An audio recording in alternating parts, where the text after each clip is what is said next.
যেটা পরিকল্পনা ছিল বা যেটা প্ল্যান শিডিউল ছিল সেটা তো 8টা দিনের জন্য ছিল। এবারে 8 দিন থেকে সেটা বেড়ে 286 দিন হলো।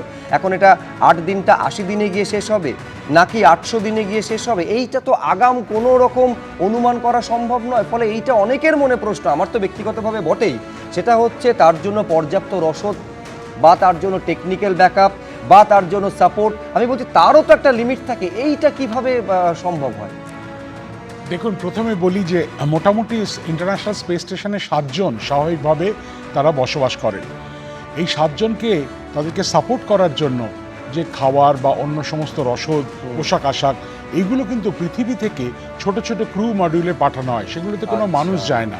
এবং মোটামুটি 4টে এজেন্সি এই ছোট ছোট ক্যাপসুল পাঠায়।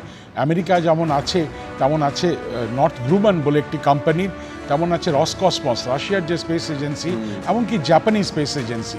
এরা কিন্তু এর মধ্যে রসদ পাঠিয়ে মোটামুটি যেটা ঠিক করা হয় যে 90 দিনের রসদ যেন থাকে। কিন্তু এক্ষেত্রে সুনিতা উইলিয়ামস আর ব্যারি উইলমোর যেহেতু বেশি দিন রয়ে গেছিলেন, সুতরাং সেক্ষেত্রেও এই রসদ পাঠানোর কাজ করা হয়েছে। এবং এই যে ক্রু ট্রেন কয়েকদিন আগে গেল, সেও কিন্তু বেশ কিছুটা রসদ নিয়ে গেছে, কেন ক্রু ট্রেনের যারা যাত্রী তারা ফিরে আসবেন জুলাই মাসের মাঝামাঝি। সুতরাং সেই দিক থেকে রসদ যাতে সব ঠিকঠাক থাকে, জল যাতে থাকে, কেন যদিও জানি যে জলকে রিসাইকেল করা হয়, মানে অ্যাভারেজে এক একজন মানুষের নভশ্চারীর দিনে প্রায় 6.5 লিটার মতো জল লাগে, কিন্তু তার মধ্যে 1/3 সেটা কিন্তু রিসাইকেল করা হয়, সুতরাং সেই 2/3 রিসাইকেল করা হয়। সুতরাং সেই দিক থেকে জলও দরকার সে ওই ইন্টারন্যাশনাল স্পেস স্টেশনে। এছাড়া তো যন্ত্রপাতি বা এক্সপেরিমেন্টের বিভিন্ন সমস্ত যন্ত্রকেও পাঠানো হয়। সুতরাং সেদিক থেকে রসদের কোনো অভাব ছিল না। মানে আমি মনে করি আজ থেকে 4-5 মাস আগে যখন এই ব্যাপারটা সবার মধ্যে খুব একটা চাঞ্চল্য সৃষ্টি করলো, অনেকে ভেবেছিলেন সুনিতা উইলিয়ামস আর ব্যারি উইলমোর মধ্যে মহাশূন্যে ভেসে বেড়াচ্ছেন, আটকে আছেন। তা কিন্তু নয়। এবং তার যে সেটা যে নয় তার কারণ ইনফ্যাক্ট এইরকম একটা সংশয় তৈরি হয়েছিল যে আদৌ তারা পৃথিবীতে ফিরতে পারবেন তো। রাইট, মনে রাখতে হবে যে সেপ্টেম্বর মাসে সুনিতা উইলিয়ামসকে কিন্তু ইন্টারন্যাশনাল স্পেস স্টেশনের কমান্ডার করা হয়েছিল। সুতরাং সেই সময় তার শারীরিক এবং মানসিক দক্ষতাকে সেটা পুরোপুরি যাচাই করেই তাকে এইটা করা হয়েছে। সুতরাং মানসিকভাবে তারা যে শক্ত থেকেছেন সেটা তাদের মনের জোর। শারীরিকভাবে যে এখনও অবধি মনে হচ্ছে ঠিকঠাক আছেন, সেটা হচ্ছে নাসার যে সমস্ত বিজ্ঞানী, যা ডাক্তার, তারা প্রতিদিন তাদেরকে যে তথ্য পাঠাতেন যে কি কি করতে হবে, বা তারা যে প্রতিদিন 2 ঘন্টা করে ওই ইন্টারন্যাশনাল স্পেস স্টেশনের মধ্যে জিমে গিয়ে তারা এক্সারসাইজ করতেন, সেই সমস্ত রেজিমের মধ্যে থেকে বা খাওয়ার ঠিকঠাক খাওয়া খেয়ে তারা কিন্তু ঠিক ছিলেন। কিন্তু এখন শুরু হবে তাদের উপর পরীক্ষা নিরীক্ষা।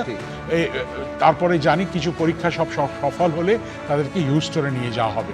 তারপরে রয়েছে প্রায় 3 থেকে 4 মাস রিহ্যাবিলিটেশনের কাজ। ধীরে ধীরে ধীরে ধীরে তাদেরকে পূর্ণভাবে সুস্থ অবস্থায় নিয়ে আসা বা সক্ষম পৃথিবীতে বেঁচে থাকার জন্য যে সক্ষমতা শারীরিক দরকার বা মানসিক যে সজাগ হওয়া দরকার, সেইগুলো আস্তে আস্তে তাদের আবার ফিরিয়ে আনার কাজটা শুরু হবে। আমি এখানে সন্দীপ চক্রবর্তীর কাছে আমি আরেকবার যাব। আমি একটা দেখছিলাম সন্দীপবাবু যে গত বছর রাশিয়ান সোয়ুজ স্পেসক্রাফট এই একেবারে আইএসএস থেকে ইন্টারন্যাশনাল স্পেস স্টেশন থেকে 3 জনকে তারা 3.5 ঘন্টায় পৃথিবীতে ফিরিয়ে এনেছিলেন।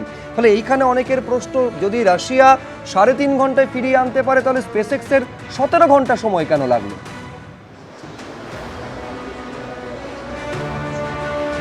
স্পেসএক্সের শেপ এবং সাইজ আলাদা, এবং পার্টিকুলারলি রাশিয়া যেভাবে নিয়ে আসে, রাশিয়া এসে সোজা টিপিক্যালি ওরা নিয়ে আসে ল্যান্ডের ওপরে, কাজাকস্তানে কিংবা কিরগিজস্তানে নামিয়ে আনে, এবং ওটাতে ওরা বহুকাল ধরে নামিয়ে আনছে। আপনারা জানেন যে সেই চাঁদের সময় থেকেই ওরা কিন্তু অলমোস্ট এই যে ট্রাজেক্টরি ডিঅরবিটিং যেটা হয়, সেই ডিঅরবিটিংটা স্ট্রেট নামিয়ে নিয়ে চলে আসে ওদের ল্যান্ডে।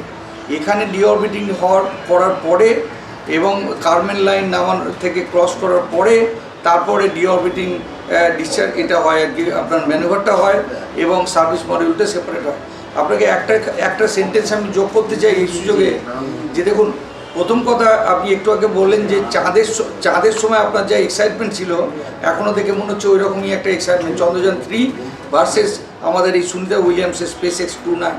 একটা পয়েন্ট আমি জাস্ট শুনলাম এইমাত্র, ডক্টর দুয়ারিও বললেন যে আমি একটা ডিফারেন্স শুধু করতে চাইছি, সেটা চাঁদের কেসে চাঁদে কোনো বায়ুমণ্ডল ছিল না, ফলে সেখানে কোনো প্যারাশুট খোলেনি, কোনো ড্রোপ তাকে ব্রেক কষেনি, এগুলো রেট্রোগ্রেড রকেট দিয়ে ধীরে ধীরে তাদেরকে কয়েক মিটার পার সেকেন্ডে এসে নামানো হয়েছে। এখানে যেহেতু পৃথিবীর বায়ুমণ্ডল আছে সেই জন্য তাদের প্যারাশুটটাকে কাজে লাগিয়ে আগে ড্রোপ দিয়ে ব্রেক চিপে প্যারাশুট কাজে লাগিয়ে নামানো হয়েছে। এবার এইটা হলো একটা পয়েন্ট যেটার মধ্যে এদের মধ্যে ডিফারেন্স আছে। আর এটা কাজে লাগবে যখন আমরা আবার মঙ্গলে নামতে যাব, কারণ মঙ্গলে কিন্তু আমাদের প্যারাশুট চাই, আবার রেট্রোগ্রেড রকেটও চাই, কারণ মঙ্গলের ডেনসিটি কিন্তু খুবই লো। এবার যদি আবার আমি ফিরে যাই যে কেন এক একটা যন্ত্র এক এক সময় লাগে, তাহলে বুঝতে হবে যেমন ধরুন ভারতবর্ষ, সে কেন 40 দিন সময় লাগে চাঁদে যেতে, কিন্তু অন্য দেশগুলো কেন 4 দিনে চলে যায়। তাহলে এটা এক একটা যন্ত্র কতখানি ক্যাপাবল, কতখানি এক্সপিরিয়েন্সড এবং কোন কোন ফ্যাক্টর কাজ করছে নামানোর জন্য। এলন মাস্ক তো চাইছিলেন যে ল্যান্ডের ওপর নামাতে, কিন্তু যে 3টে পায়া করতে হতো সেটা ওনার যা ডিজাইন, তাতে ওই শিল্ডের মধ্য দিয়েই 3টে পায়া করতে হতো এবং শিল্ডগুলো এই পায়াগুলো ড্যামেজ হতে পারতো এই রিএন্ট্রির সময়তে। ফলে ন্যাচারালি সেই রিস্কটা নেওয়া হয়নি এবং সেই রিস্কটা না নিয়ে সেই ট্র্যাডিশনাল পদ্ধতিতে জলে নামানো হয়েছে এবং এই কারণে এটা সময় লেগেছে। বেশ, একটা কম্প্যারিজনের কথা বলছিলেন, আমি একটা ছোট্ট বিরতিতে যাব। এই তাহলে কি যদি কম্প্যারিজনের কথা বলা যায়, তাহলে এই যে আমেরিকার আপনি স্পেস এক্স বলুন বা রাশিয়ার সয়ুজ বলুন, তার মানে কি তুলনায় রাশিয়া তার মানে বেশি দক্ষ এবং যোগ্য নভোশ্চরদের পৃথিবীতে ফিরিয়ে আনার ক্ষেত্রে? এই তুলনা স্বাভাবিকভাবে আসবে যে 3 ঘন্টায় রাশিয়া পারলে আমেরিকা কেন 17 ঘন্টা সময় নিচ্ছে।